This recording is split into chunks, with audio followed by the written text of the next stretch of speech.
안녕하십니까, 이용태입니다. 애니메이션에 대해 살펴보고 있는데요. 이번 시간에는 패스 애니메이션과 스플라인 애니메이션에 대해 살펴보도록 하겠습니다. 패스와 스플라인은 뭐 둘 다 공통점이 있는데요.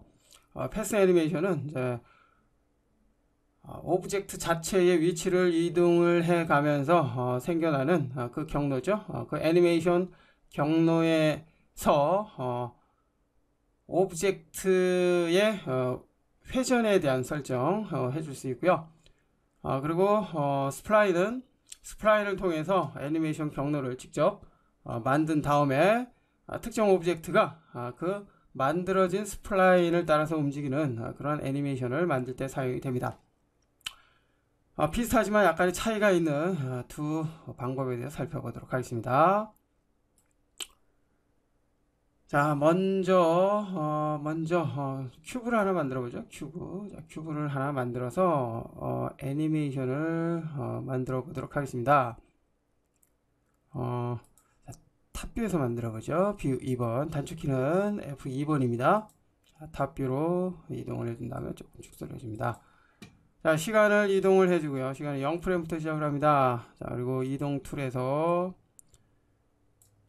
자, 요 정도의 위치로 갖다 놓습니다. 그리고 키를 잡아주고요.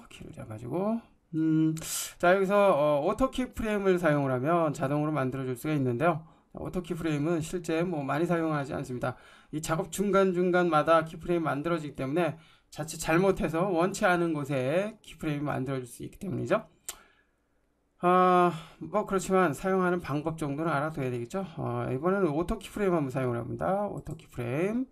자, 오토 키프레임을 한번 켜주면 계속 켜져 있는 상태입니다. 따라서 뷰포트 경계에 보면 이렇게 빨간 사각형이 만들어진 것을 알 수가 있죠.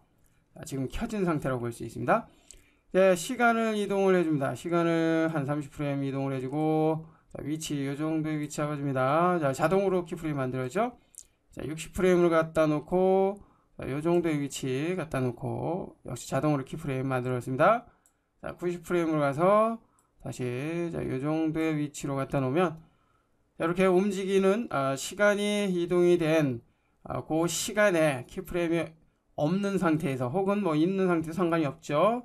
오브젝트에 대한 속성의 변화가 생기면 자동으로 키프레임 만들어지고요. 원래 있었던 키프레임은 이제 덮어 씌워지게 되죠.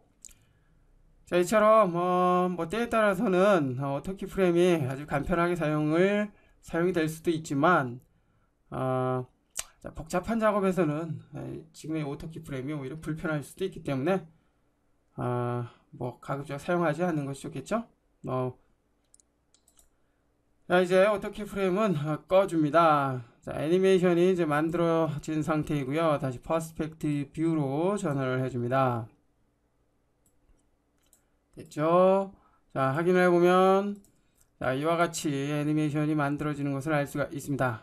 됐나요? 자, 이렇게 확인해 보죠. 자, 지금의 애니메이션은 이제 패스 애니메이션이라고 볼 수 있죠. 패스 직접 오브젝트를 이동해서 만들어진 이 패스 애니메이션인데요. 애니메이션을 살펴보면 자, 이렇게 휘어지는 부분이죠. 자, 휘어지는 부분에 오브젝트의 방향을 보면 처음의 방향 그대로 유지를 합니다. 그죠? 처음의 방향 그대로 유지된 상태에서 이렇게 패스의 모양대로 애니메이션이 되는 것을 알 수가 있습니다.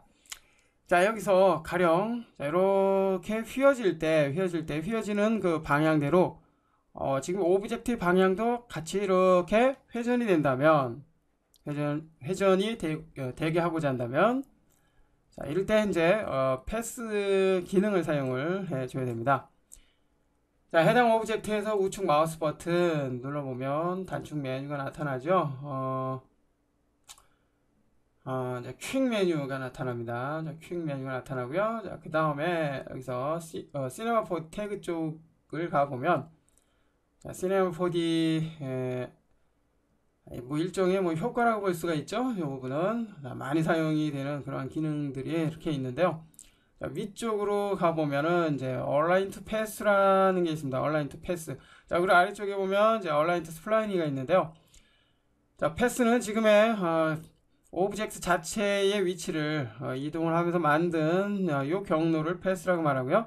여기 스플라인은 이제 스플라인 툴로 경로를 만들었을 때를 말하는데요. 자, 지금 이제 패스 애니메이션이기 때문에 패스를 선택을 해서 적용을 해주면 한번 볼까요?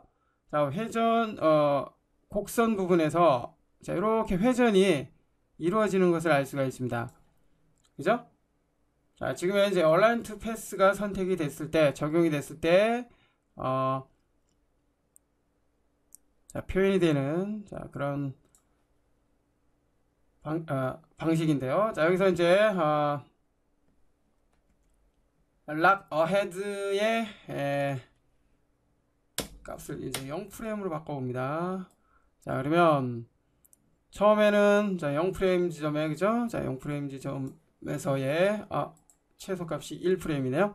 자, 처음 시작할 때는 정상적인 모습. 자, 그리고 커브 휘어지는 그 부분에서 역시 똑같은 각도대로 회전이 되는 것을 알 수가 있습니다. 자, 여기도 마찬가지고요. 자, 이와 같이 패스 애니메이션을 만들 때 휘어지는 그 경로에 따라서 오브젝트도 회전을 하게 하고자 한다.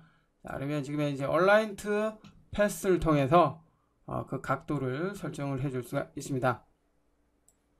그죠?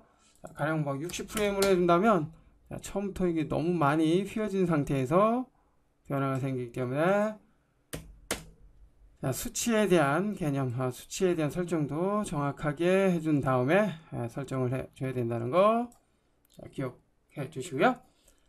자, 얼라인 투 패스에 대해서 살펴봤고요. 이번에 얼라인 투 스플라인에 대해서 살펴보도록 하겠습니다. 파일의 뉴를 사용해서 새로운 프로젝트 하나 만들어 주고요. 자, 그 다음에 패스를 하나 만들어 보죠. 프리핸드 통해서 패스를 그려줍니다. 자, 자, 이렇게 그려졌습니다. 자, 그러면 자, 이와 같이 패스가 만들어졌고요. 자, 포인트의 이동 툴 사용을 해서 패스의 위치를 좀 바꿔볼까요? 쭉 자, 이렇게 자, 여기도 조금만 더 자, 그리고 핸들이죠. 자, 탄젠트 핸들을 통해서 이렇게 변화를 살짝 줘봅니다. 자, 이것도 이쪽으로 좀 빼주고요. 됐나요? 됐습니다. 자, 이것도 살짝 이쪽으로 좀 빼줍니다. 자, 그리고 탄젠트 핸들을 사용해서 모양 예쁘게 다듬어 주고요. 자, 여기도 마찬가지입니다. 자, 모양 자, 이렇게 다듬어 줍니다. 됐나요? 여기 모양은 좀 마음에 안 드네요.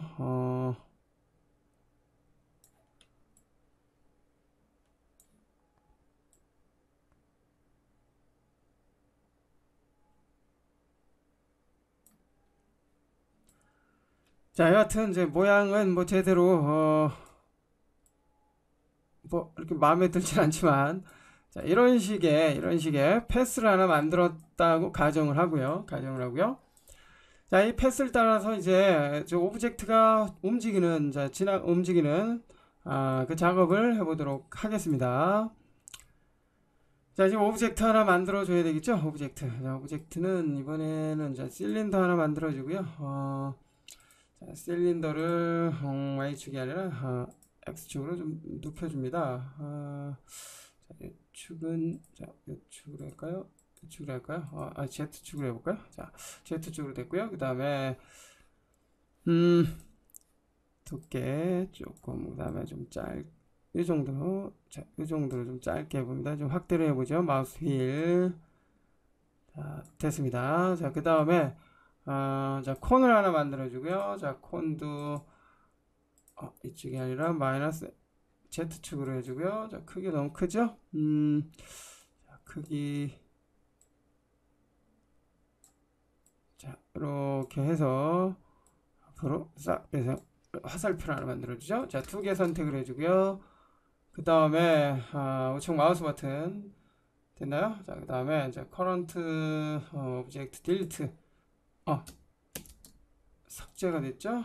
여기에서 make edit table 먼저 해준 다음에 폴리곤을 바꿔준 다음에 그 다음에 connect object delete 사용해서 이제 하나로 합쳐줍니다. 됐죠? 자, 이 화살표가 이제 경로를 따라 움직이는 장면 만들어 보도록 하겠습니다. 자, 보통 이제 오브젝트의 키를 잡아서 애니메이션을 만들어 주지만 이제 스플라인을 만들어 놓고 이 스플라인을 경로로 사용을 하고자 한다면 얼라인트 스플라인을 통해서 쉽게 만들어 줄 수 있습니다. 자, 콘 화살표 모양의 콘을 선택하고요. 우측 마우스 버튼 시네마 4D 태그. 자, 이번에는 얼라인트 스플라인을 적용을 해줍니다. 됐나요? 자, 얼라인트 스플라인이 선택이 된 상태에서 아래쪽에 얼라인트 패스에 앞서 만들어진 요 스플라인을 끌어다가 적용을 딱 해줍니다. 자, 해주니까 이렇게 바뀐 것을 알 수가 있죠? 예. 처음에 만들어 놓았던 그 스플라인의 첫 번째 포인트로 이렇게 이동이 되는 것을 알 수가 있습니다. 자, 여기부터 이제 경로를 따라서 움직일 건데요. 자, 조금 축소를 해서 모두 보일 수 있도록 해주고요. 됐나요? 자, 그 다음에 이제 경로를 따라서 움직이게 해주는 방법은 자, 이제 포지션입니다. 포지션. 자, 포지션을 증가를 해보면 자, 이렇게 따라서 움직이는 것을 알 수가 있죠. 자, 이렇게 따라서 움직이는 것을 알 수가 있는데요. 자, 현재 화살표의 위치를 보니까 지금 정상적인 위치가 아닙니다. 그래서 회전 툴을 사용해서 자, 이렇게 위치를 바꿔줍니다. 자, 위치를 이렇게. 자, 요게 맞나요?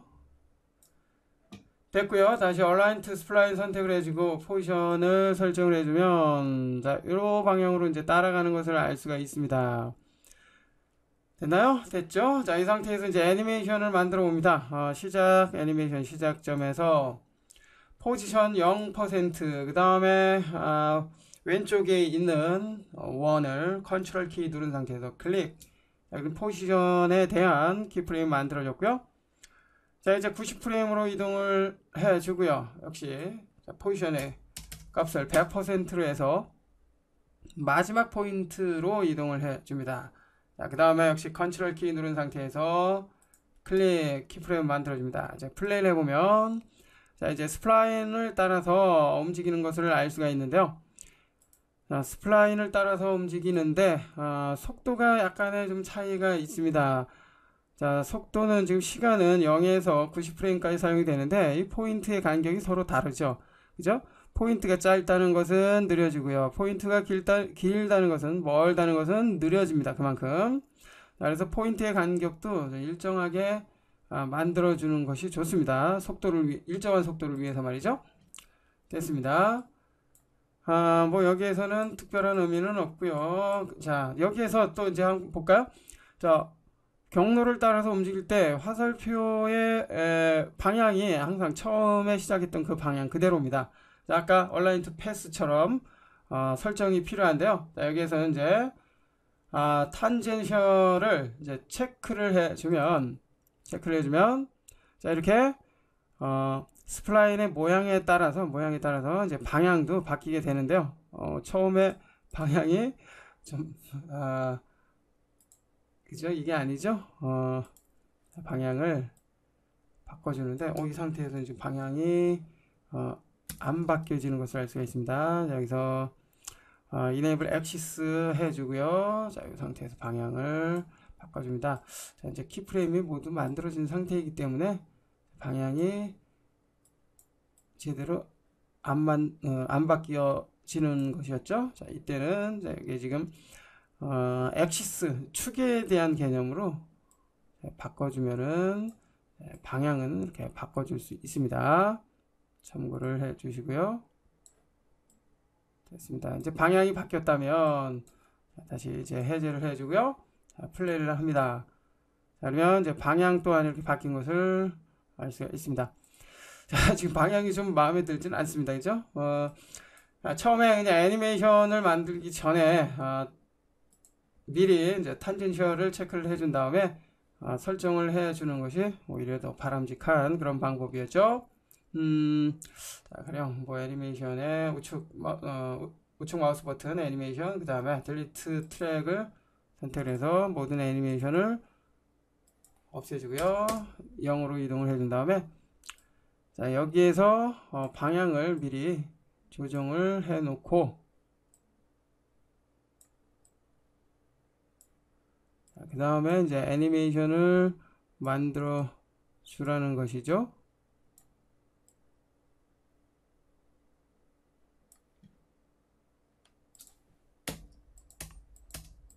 자, 방향이 많이 좀 흐트러졌죠? 됐습니다. 자, 이런 식으로 미리 만들어 놓고 이제 애니메이션을 만들어 주는 것이 좋다라는 것입니다. 됐습니다.